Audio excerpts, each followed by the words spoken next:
ಹೆಸರು ನಾರಾಯಣಮ್ಮ. ನಾವು ಸಾರಪಳ್ಳಿಯಿಂದ ಬಂದಿದ್ದೀರಿ.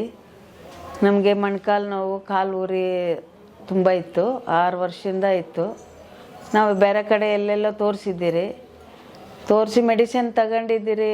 ಅದು ಮೆಡಿಸಿನ್ ತಿಂದಾಗ ಆ ಥರ ಇರೋದು, ಸ್ವಲ್ಪ ಕಡಿಮೆ ಆಗೋದು, ಆಮೇಲೆ ಮೆಡಿಸಿನ್ ಖಾಲಿ ಆದರೆ ಮತ್ತೆ ನೋವಾಗೋದು, ಕೈ ಎಲ್ಲ ತುಂಬ ಟೈಟ್ ಥರ ಇರೋದು. ಆದ್ಯಾರ ಹಾಸ್ಪಿಟ್ಲ್ ಟಿ ವಿನಲ್ಲಿ ನೋಡಿ ಅಡ್ವರ್ಟೈಜಲ್ಲಿ ನಾವು ಇವ್ರಿಗೆ ಕಾಲ್ ಮಾಡಿ ಬಂದೆ. ಡಾಕ್ಟ್ರಿಗೆ ನೋಡಿಸಿ ಆದಮೇಲೆ ಅವರು ಚೆಕ್ ಮಾಡಿ ಆಮೇಲೆ ಮೆಡಿಸಿನ್ ಕೊಟ್ಟರು. ಅದರಿಂದ ತುಂಬ ಕಡಿಮೆ ಆಗಿದೆ. ನಮ್ಮ ಕೆಲಸ ನಾವು ಮಾಡ್ಕೊತಾ ಇದ್ದೀನಿ. ನಾವು ಆಧಾರ್ ಹಾಸ್ಪಿಟ್ಲಲ್ಲಿ ಬಂದು ತೋರಿಸಿದ್ಮೇಲೆ ನಮಗೆ ಚೆನ್ನಾಗಿ ವಾಸಿ ಆಗೈತೆ. ಆಧಾರ್ ಹಾಸ್ಪಿಟ್ಲ್ ಡಾಕ್ಟ್ರಿಗೆ ಧನ್ಯವಾದಗಳು. ಬೇರೆಯವರು ಬಂದು ತೋರಿಸ್ಕೊಳ್ಳಿ, ಚೆನ್ನಾಗಿ ನೋಡ್ತಾರೆ. RJR herbal hospitals 9962280003